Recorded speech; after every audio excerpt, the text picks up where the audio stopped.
Bom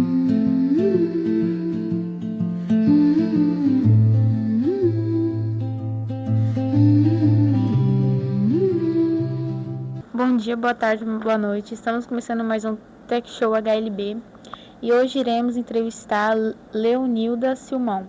A professora Leonilda Silmão, conhecida como Léo Silmão, é uma importante líder da educação em Rondônia. Ela foi presidenta do Sintero por 2 mandatos, lutando pelos direitos dos trabalhadores da educação, principalmente por melhores salários e valorização dos profissionais. Atualmente atua como secretária de Gênero e Etnia, defendendo a igualdade racial e os direitos das mulheres negras. Em 2024, recebeu uma homenagem no Prêmio Mulheres Negras que escreveram histórias mostrando o reconhecimento do seu trabalho. Ela também participa de debates e conferências sobre o combate ao racismo e ajuda a criar políticas públicas para melhorar a vida da população negra. Em Cacoal, destacou como uma grande conquista a aprovação de projetos voltados à consciência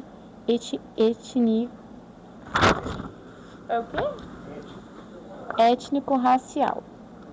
Além disso, promove ações como o Novembro Negro e o Café com Política, incentivando a educação antirracista nas escolas. Sua luta mostra que a educação é uma ferramenta importante para combater o racismo e promove justiça social na sociedade.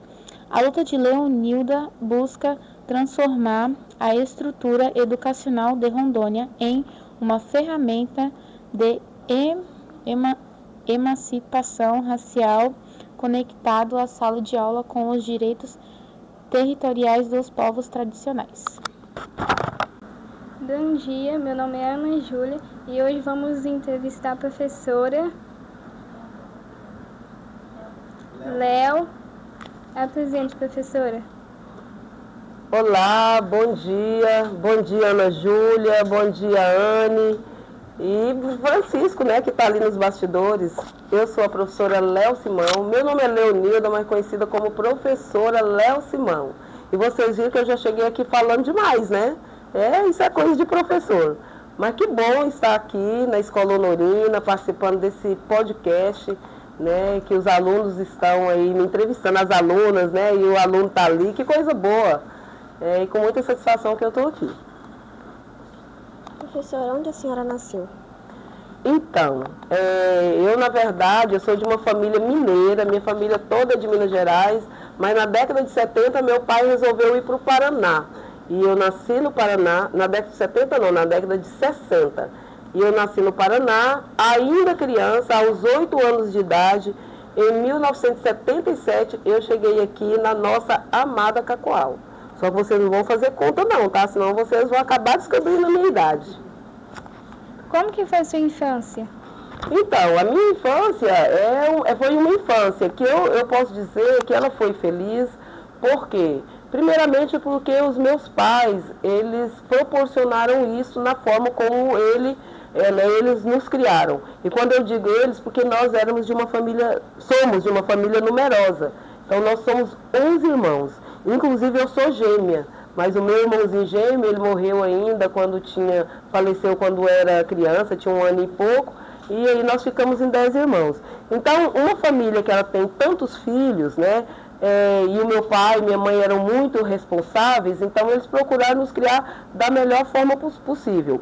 Só que foi uma infância difícil, porque foi uma infância onde nós somos, né, trabalhadores, né, meus pais eram trabalhadores rurais, então enfrentavam muitas dificuldades para criar os filhos. Então, nesse aspecto econômico foi difícil, mas eu acredito que quando, né, tem amor, quando tem compromisso da família, isso é muito importante. E muitas das dificuldades, por exemplo, para mim, foi muito em função da gente ser uma família pobre, uma família de negros, né? Então a gente enfrentou também essas barreiras pela questão racial, pelas condições de ser uma criança negra. Em qual escola a senhora estudou? Então, várias escolas, né? Lá no Paraná eu iniciei, né? Lá no Paraná, porque eu cheguei aqui aos 8 anos, e aqui estudei em várias escolas. Né? No Carlos Gomes, no José de Almeida, logo quando eu cheguei aqui, estudamos, ali onde que é a antiga Concórdia, ali no fundo tinha um barracão. E ali dava aula para os alunos das séries iniciais. Então eu estudei ali, depois fui para a Escola José de Almeida, depois para o Carlos Gomes, Bernardo Guimarães, porque o Bernardo Guimarães que me deu a condição de ser professora, porque eu fiz o magistério lá, aí comecei a dar aula para as séries iniciais em 89. Então, assim, e estudei na Universidade Federal de Rondônia, na Unia, aqui o campus de Cacoal. Qual é a sua idade? Pois é, mas eu estava fugindo disso e não teve jeito. Então, eu tenho 57 anos. A senhora é casada? Casada.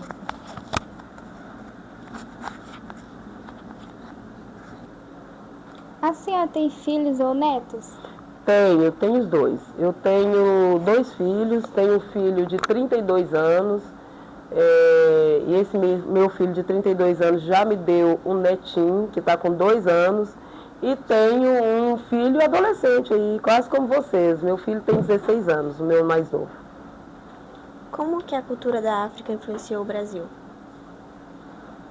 Como? Como que a cultura da África influenciou o Brasil? Nossa, influenciou grandemente, porque o Brasil, né, a Constituição do Brasil, na época ainda do período colonial, a maior parte da população era a população negra. Por quê? Porque os negros africanos, eles foram trazidos para cá, eles não vieram, eles foram trazidos forçadamente para trabalhar aqui no regime de escravidão. Então, no período de escravidão, foram milhões, né, de pessoas oriundas do continente africano para cá. Então, naturalmente, influenciou na cultura, influenciou em vários aspectos aqui naquele período de colonização. Mesmo vivendo sob o regime escravocrata, naquela época já começou a influência. E essa influência está até hoje, né?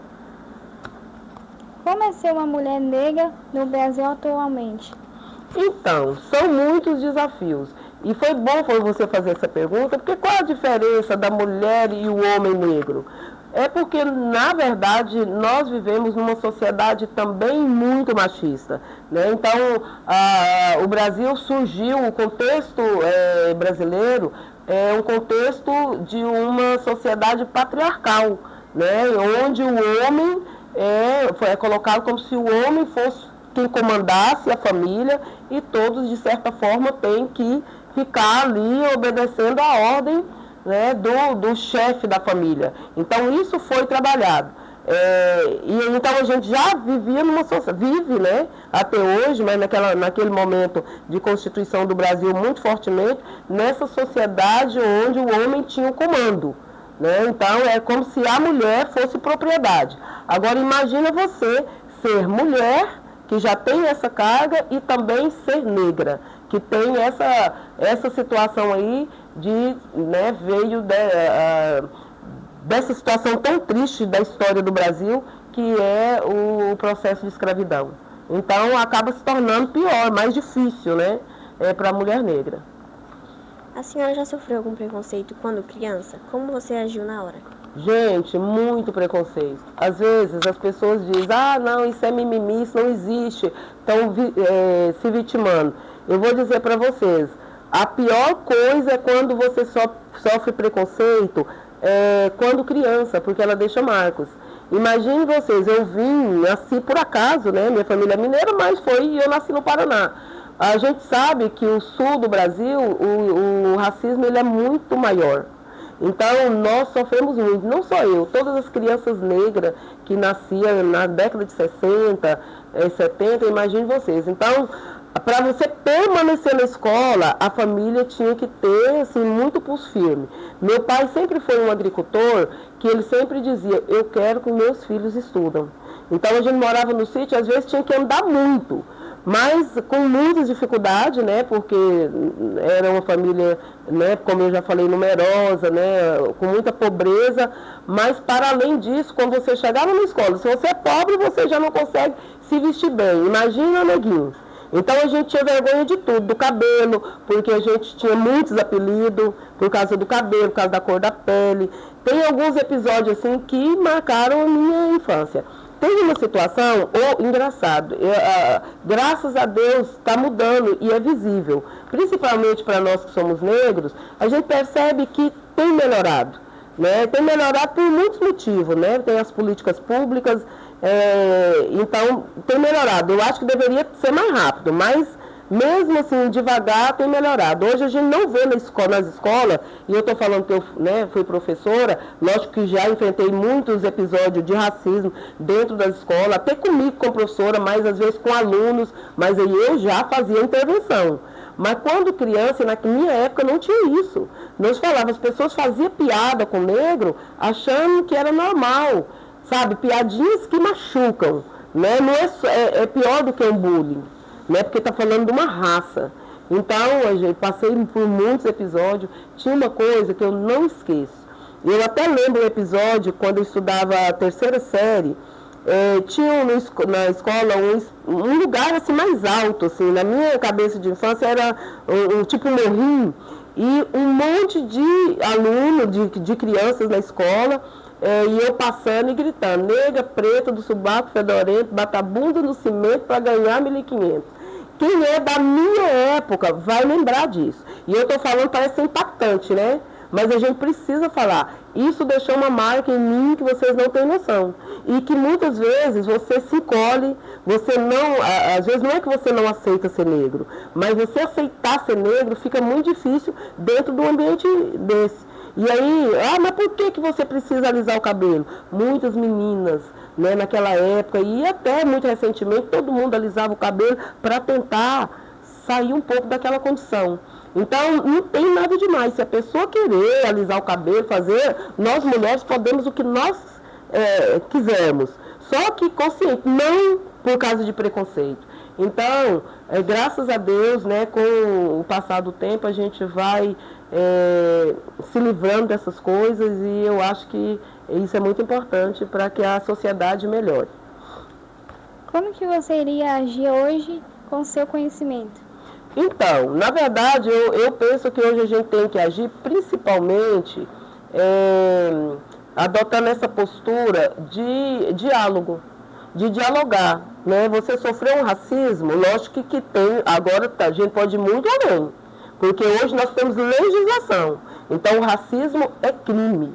Então, se o racismo é crime, quem sofrer racismo, ele pode usar dessas armas. E não tenha dúvida, hoje com a consciência que eu tenho, né, com certeza eu usaria, né, nos últimos tempos, se acontecer, eu vou usar. Naquela época acontecia, não tinha legislação, né, então a gente deixava. Mas eu acho que e você usar desse argumento aí, é até para conscientizar, porque às vezes as pessoas ficam praticando racismo, nunca acontece nada, então continua. Então, quando a gente utiliza da lei que existe, né, para coibir, então isso também cria consciência. Isso faz as pessoas refletir. Não tem aquele ditado que se não for pela dor, se não for pelo amor, vai pela dor?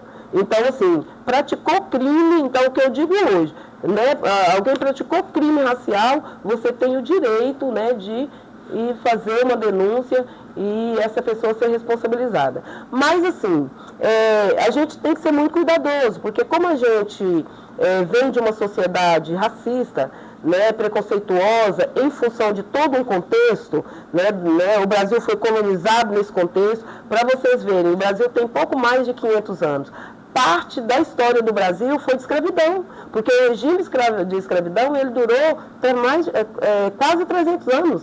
É muito tempo, né? Para 500 e poucos anos do Brasil, 300 anos com o regime de escravidão. Então, isso deixou marcas profundas, né? Porque quando teve a dita, né, que eles falam, a libertação do escravo, que não foi libertação coisa nenhuma, e eu vou explicar por quê. Então, quando aconteceu isso, não foi dado condições, e é o porquê, não foi dado condições, né, para as pessoas que estavam saindo do regime de escravidão estudar, de moradia, então levou essas pessoas a viver em condições muito indignas. Às vezes as pessoas falam assim, nossa, mas na favela a maior parte, olha a favela do Rio de Janeiro, quando você olha a maior parte da população que está lá é negra. Será que a gente mora num lugar que não é tão bom? Hoje não é favela que a gente chama mais, né? A gente chama das comunidades, isso já é muito bom. Mas será que as pessoas gostariam de estar num lugar que não tem saneamento básico, que não tem infraestrutura, que fica difícil de chegar até o centro da cidade? Não é porque as pessoas querem, é porque elas foram levadas a estar lá. Então, quando aconteceu o que eles dizem de libertação, as pessoas foram levadas, né, sem emprego, então ocasionou tudo isso. Então a gente diz que não teve libertação dos escravos, porque para ter libertação de fato, era necessário que tivesse toda uma política pública, onde as pessoas pudessem ter acesso à terra, à casa, a emprego, saía do regime de escravidão, né, saíram dessa situação, não podiam estudar. Então, por isso que isso até hoje tem consequências, né? E por isso que às vezes a gente tem a população negra vivendo de uma forma mais empobrecida. Como que foi a infância da senhora? Então, como eu disse, a minha infância foi isso, né? Muitas brincadeiras, muito aquilo que é normal, né? A gente entre irmãos, a gente tinha os amiguinhos também, mas como eu disse, nesse contexto aí também de preconceito, né, de discriminação racial, e isso deixa marcas, né, como eu disse, a gente sempre lembra, e foram coisas que marcaram e a gente conseguiu superar, né, em função de várias situações. As comidas americanas mudaram ao vir para o Brasil? As comidas africanas, sim, sofreram, né, transformação, né, lógico que nós temos aí na nossa base alimentar muito a ver com a alimentação que os povos africanos, né, de muitos países utilizam, porque foram trazidos negros de várias regiões da África, não foi só de uma. Às vezes, quando falam de África, as pessoas, é como se a África fosse um país. Não, a África é um continente, com vários países. E vieram de vários países pessoas para cá, foram trazidas, ninguém veio, foram trazidas forçadamente, tem que reforçar isso. E, logicamente, que eles trouxeram, né, todo esse aspecto cultural, de alimentação, de dança. Nós somos um povo alegre, o povo brasileiro, muito por causa disso, né? Que a gente gosta mesmo dessa coisa de samba, né? Essas manifestações aí culturais que tem muito a ver com o povo. E a alimentação não é diferente. Mas tem uma, por exemplo, que ela veio da época da escravidão, mas ela é tipicamente brasileira, que é a feijoada. Agora, a feijoada, por que surgiu? Vocês gostam de feijoada? Sim. Quem não gosta, né? Pensa um trem bom. Mas a feijoada, ela surgiu porque na época, nas senzalas, né, o que os africanos, os trabalhadores escravizados, se alimentavam de quê? Dos restos. Então, todos aqueles restos que eles achavam que não serviam, então era mandado para lá. Então, para incrementar, eles jogavam dentro do feijão, principalmente o feijão preto, todas aquelas partes do porco, e aí deu origem à feijoada, que hoje é um prato nobre, né, conhecido internacionalmente, e quem vem para o Brasil adora, né, vem com o objetivo de experimentar a feijoada. Então, isso é a história nossa, é a história de um período triste, mas que trouxe resultados positivos, né? Como que a senhora lida com alguém sofrendo racismo hoje? Então, aí eu falo, um período triste que trouxe mais um aspecto cultural, tá? Agora a herança... entendi. Como você lida com alguém sofrendo racismo hoje? Então, mas aí eu só quero voltar um pouquinho, dizendo que eu falei um período triste, mas que trouxe, né, algumas coisas. Mas quando eu digo, trouxe coisas boas nesse aspecto cultural mesmo, né? Agora, o regime em si de escravidão péssimo. Então, como que eu lido? Dessa forma que, como nós estamos no bate-papo. Primeiro, tentando conscientizar. Eu vejo que esse bate-papo que nós estamos fazendo aqui, que vocês estão me proporcionando, né, a Escola Honorina, o professor de História, Alex, que está proporcionando, isso aí faz com que a gente ajude a conscientizar. Conscientizar, primeiro, né, os estudantes negros, a população negra, a se aceitar como negro, né, entender a sua importância, a importância do seu papel, de que foi um papel que transformou a sociedade brasileira, né, em vários aspectos. Então, isso aqui é muito importante. Eu me sinto muito bem, né, fazendo esse tipo de coisa. E quando você sofre preconceito, é você ter propriedade para agir e dizer que você tem direito, que você vai colocar isso para funcionar, né, como eu falei anteriormente. Então, ser negra para mim é isso, é você realmente se aceitar, você promover transformação na sociedade. E a transformação na sociedade, ela é boa para todo mundo, até para o racista. Porque você viver numa sociedade sem preconceito, onde as pessoas têm oportunidade, né, de trabalho, têm condições de vida, é bom para todo mundo. É você viver em uma sociedade que promove bem-estar social. E bem-estar social não pode ser para alguns, tem que ser para todo mundo. Como você lida com alguém sofrendo racismo hoje? Com certeza eu faço intervenção. Então, assim, é igual a questão quando fala de violência contra a mulher. Ah, você não deve mexer nisso, né? Não, a gente tem que participar sim. Então, do racismo não é diferente. Então, não tem um ditado? Em briga de marido e mulher, ninguém mete a colher. Nosso entendimento é que deve meter a colher, mas não só meter, mexer. E não racismo é a mesma coisa. Então, você tem que intervir e mexer para punir quem está promovendo. Então, minha posição hoje, né, com tudo que eu passei, com o conhecimento que eu adquiri, mas para além do conhecimento, com a consciência que eu assumi, é de combater o racismo. E combater o racismo é você intervir quando é necessário. O que te motivou a começar a lutar contra o racismo? O que me levou, exatamente isso que nós estávamos falando, porque você sofre o racismo. Chega um momento que alguém faz alguma coisa, e mesmo sendo um momento difícil, que hoje não, hoje se discute sobre isso. Vocês acham que na minha época, assim, uma pessoa de 57 anos atrás estudando, vocês acham que discutia sobre racismo em escola? Não, nem se tocava no assunto. Quando falava sobre a história do Brasil, a história do Brasil ela é constituída, né, a parte da colonização muito sobre isso, né, a gente era exposto, da forma como era falado, do escravo e tal, era uma exposição para o aluno, não era de uma forma, né, conscientizando, né, e passando a história como ela era. Então, assim, isso me move, né, quando você passa por isso, e aí você toma consciência de que pode ser diferente, aí sim isso transforma você, e você transformado, você pode transformar a sociedade. Qual foi o maior desafio que você já enfrentou nessa luta? Então, eu penso que o desafio maior foi se aceitar. Porque quando você é vítima de preconceito, às vezes você quer fugir daquela situação, você não quer se colocar, você fica encolhidinho pelos cantos. Então, vencer isso para mim foi muito importante. E eu venci isso ainda aqui em Rondônia, quando eu comecei a militar no movimento negro. Então, foi um divisor de águas para mim. O que a escola pode fazer para combater o racismo? Olha, gente, a escola tem um papel preponderante, é um papel importante, porque a escola ela tem que promover transformação. Então, uma escola real, que ela realmente ensina como deve ser, ela tem que trabalhar essa situação de uma forma responsável.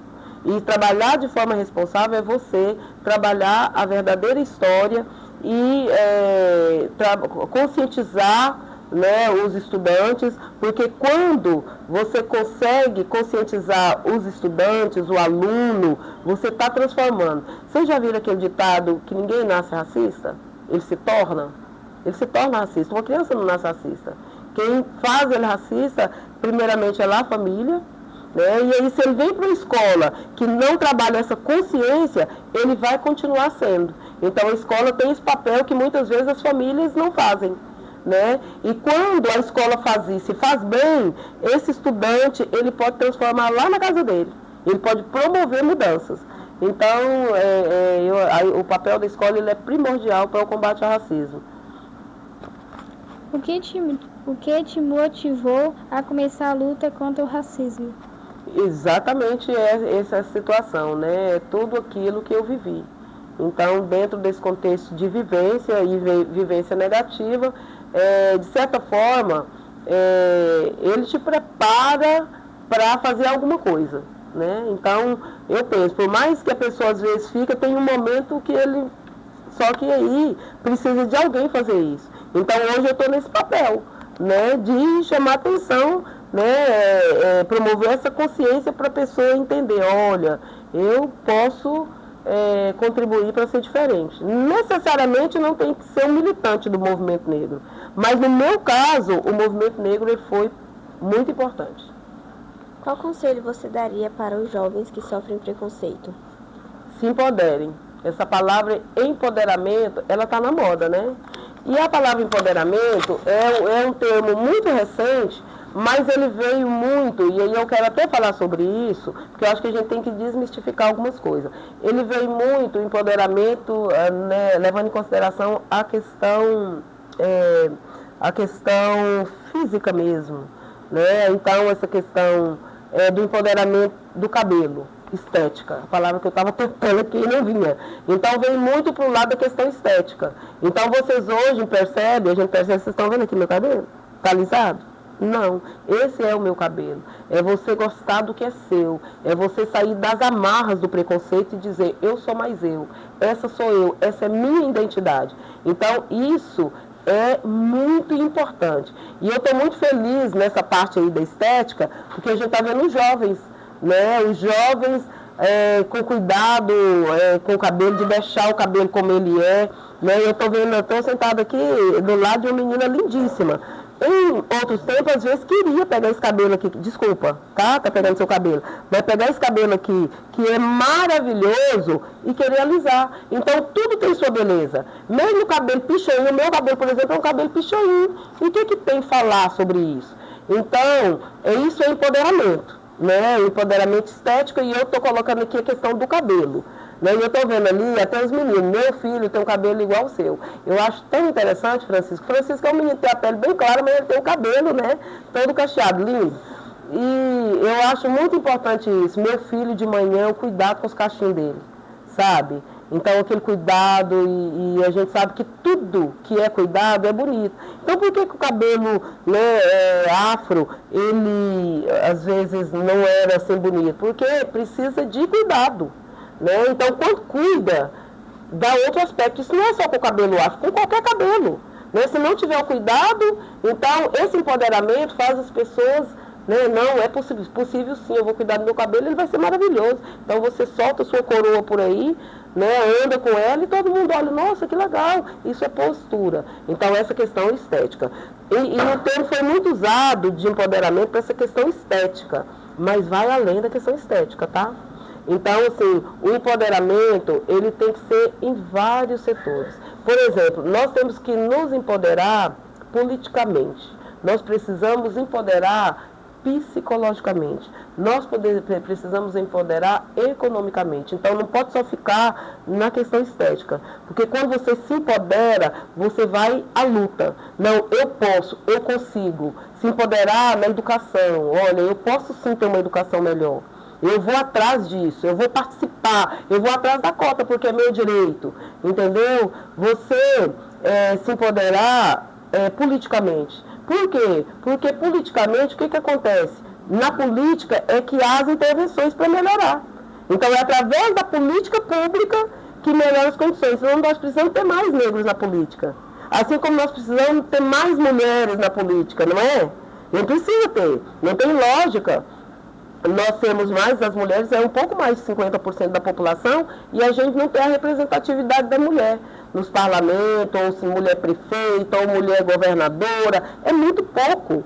Então, isso é empoderar. Então, empoderar politicamente, empoderar economicamente, né, que é você dizer assim, olha, eu posso, eu vou lutar, né, e às vezes para lutar você precisa enfrentar alguns desafios. Então, o empoderamento, ele passa por isso, tá? Ele passa por esses aspectos também. Não é só o aspecto físico.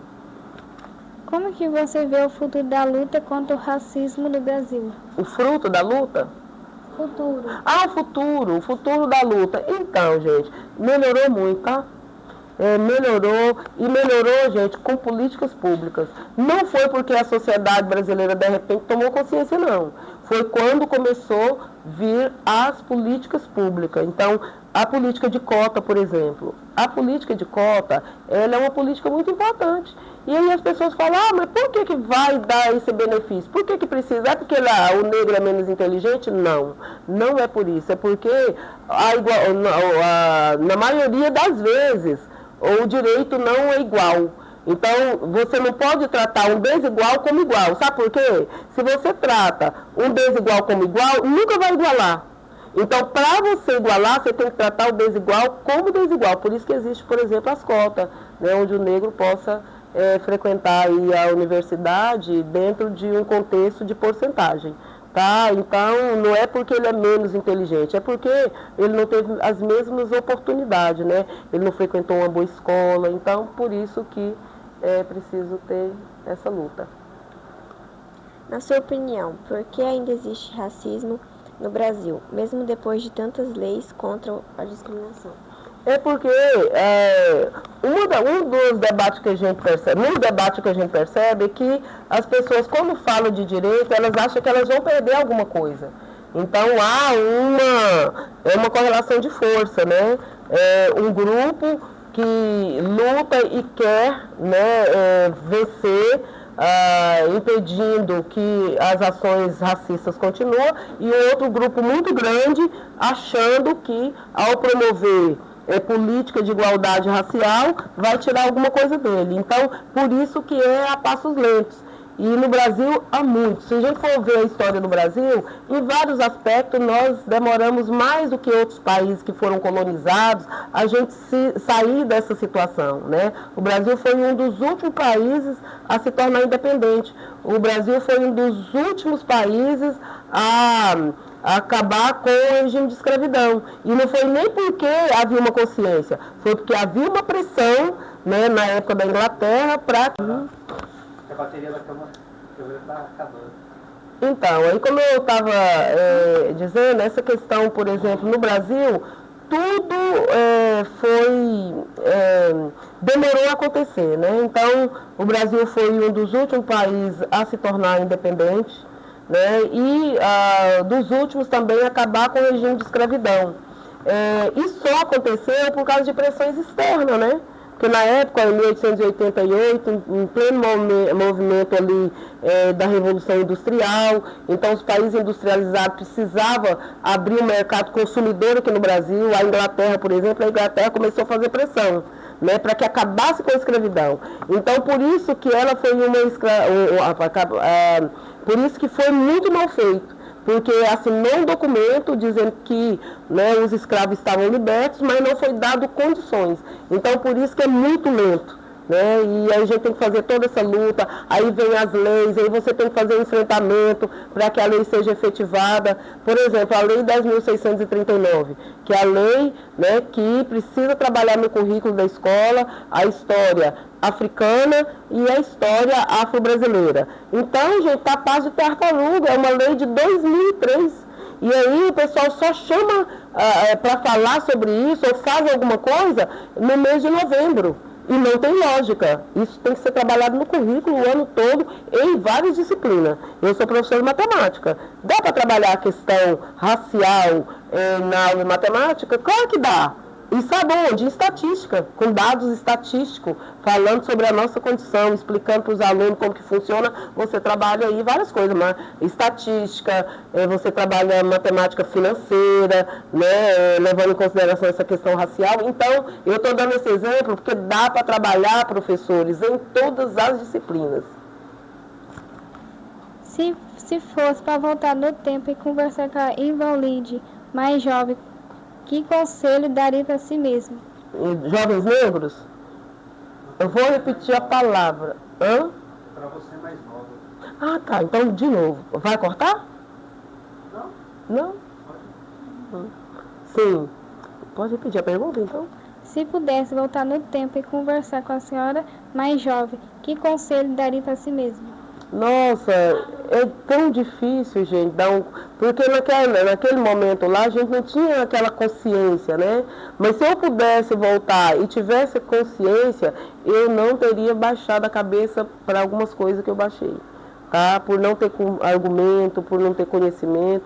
Então, se fosse hoje, da forma como eu penso, eu não baixaria a cabeça, eu ia para cima, né, para me defender de muitas coisas.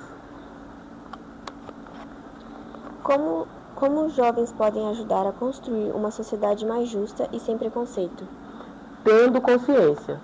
Toda a juventude, e não é só a juventude negra não, tá? É tendo a consciência, né, que você precisa respeitar as pessoas enquanto ser humano, né, que tudo que nós vivemos nesse regime de escravidão foi desumano. Então, essa consciência, ela transforma. E eu acredito muito na juventude de agora, tá? Eu vejo que está muito mudado. Eu acho que nós vamos ter, daqui a uns anos, com vocês estando, nós vamos estar vivendo numa sociedade muito melhor em relação a essa questão racial. Hoje iremos encerrar. Aí a professora Rita quer falar também. Então, eu quero agradecer a participação, tá, meninas? Ana, Júlia e Anne, por vocês me proporcionar esse momento. Parabenizar o professor Alex, que está ali nos bastidores, pelo projeto. E parabenizar a Escola Honorina, né, por esse trabalho. Eu sou uma defensora da educação. E eu sou uma defensora da educação integral. Lógico que a educação integral, ela aqui no Brasil está começando a ser implantada, né, tem muito pouco tempo.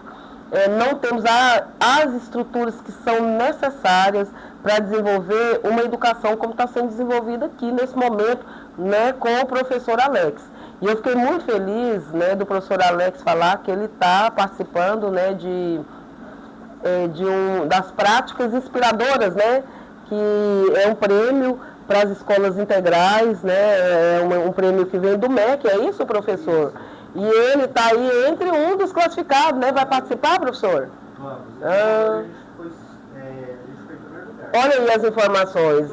Em primeiro lugar? De Rondônia foi. De Rondônia. Olha aí, o estado de Rondônia sendo apresentado lá pelo professor Alex, né? Com todos os estudantes. Lógico que ninguém faz nada sozinho, mas nós precisamos ter professores como o professor Alex, né? Com essa responsabilidade. E a defesa da escola integral também é por isso. Mais tempo na escola, mas tem que ser com qualidade, né, gente? Então, mais tempo na escola, com estrutura, com qualidade, com professores como o professor Alex, eu tenho certeza que sim. Aí a educação vai promover mudanças, né, na estrutura do conhecimento no Brasil. Bom dia, meu nome é Ana Júlia e hoje a gente vai entrevistar professora Andel. Se apresente, professora. Se apresente, professora. Pera aí, tô comendo bala.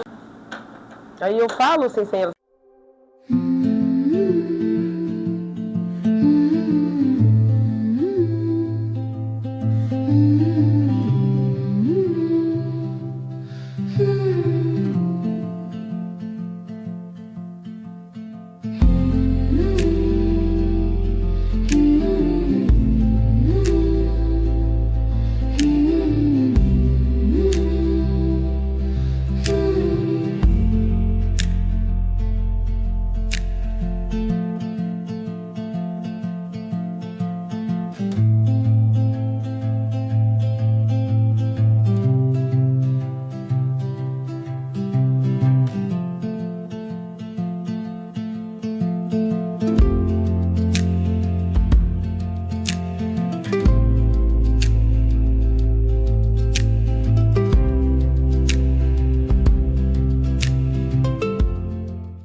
Bom dia, boa tarde, boa noite. Estamos começando mais um...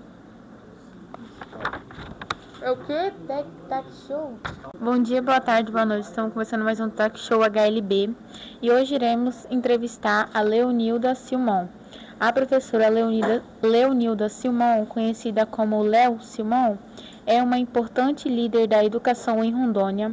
Ela foi presidente do Sintério por 2 mandatos, lutado pelos direitos dos trabalhadores da educação, principalmente por melhores salários e valorização dos profissionais. Atualmente, atua como secretária de gênero e etnia, defendendo a igualdade racial e os direitos das mulheres negras. Em 2024, O que foi? Ah, não, Francisco! Vou começar tudo de novo? Na escola, e eu passando e gritando, nega, preta, do sovaco fedorento, bata a bunda no cimento para ganhar 1.500. Quem é da minha época vai lembrar disso. E eu tô falando, parece ser impactante, né? Mas a gente precisa falar. Isso deixou uma marca em mim que vocês não têm noção. E que muitas vezes você se encolhe, você não, às vezes não é que você não aceita ser negro, mas você aceitar ser negro fica muito difícil dentro de um ambiente desse. E aí, mas por que você precisa alisar o cabelo? Muitas meninas, né, naquela época, e até muito recentemente, todo mundo alisava o cabelo para tentar sair um pouco daquela condição. Então, não tem nada demais. Se a pessoa querer alisar o cabelo, fazer, nós mulheres podemos o que nós quisermos. Só que consciente, não por causa de preconceito. Então, graças a Deus, né, com o passado dele, eles nos criaram. E quando eu digo eles, porque nós éramos de uma família, somos de uma família numerosa. Então nós somos 11 irmãos. Inclusive eu sou gêmea, mas o meu irmãozinho gêmeo, ele morreu